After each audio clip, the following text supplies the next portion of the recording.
the one who changed everything.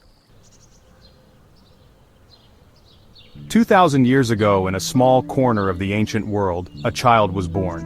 No royal guard, no headlines, just a manger, a mother, and a message that would change history.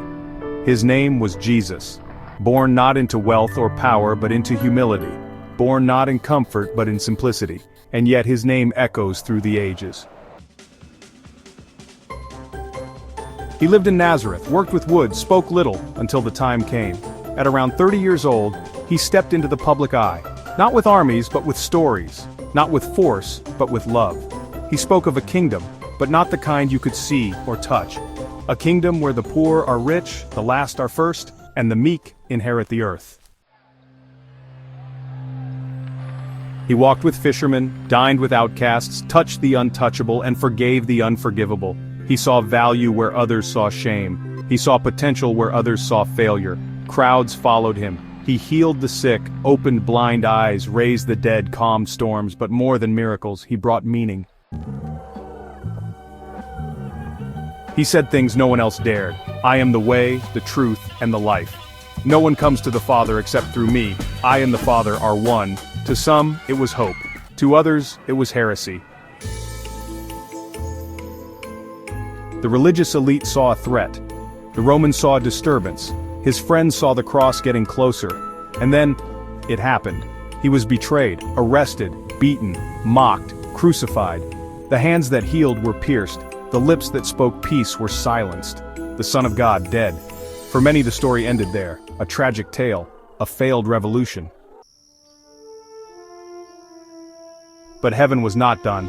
On the third day the stone was rolled away, the tomb empty, Jesus alive. He appeared not to kings but to friends. He walked with them, ate with them, spoke with them, and he gave them a mission: go into all the world, make disciples of all nations.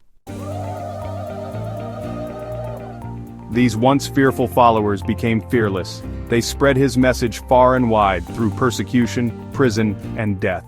And the world has never been the same. Because of him, hospitals were built. Because of him, slaves were freed. Because of him, orphans were adopted, lepers were touched, sinners were embraced.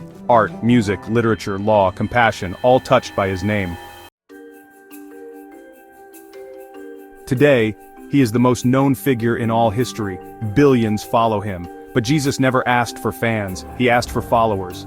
He invites you still, not to a religion but to a relationship, not to rules but to redemption, not to guilt but to grace. He knows your pain, he sees your past, and yet, he still says, come to me. Your brokenness doesn't disqualify you, it's what draws him close. He doesn't promise riches, he doesn't promise ease, but he promises himself, and that changes everything. So today, ask yourself, who is Jesus? Not just in history, but in your story. Because he's not just a name in a book, he's the answer to your searching, the light in your darkness, the Savior who still saves. He's the one who changed everything. And he can change you too.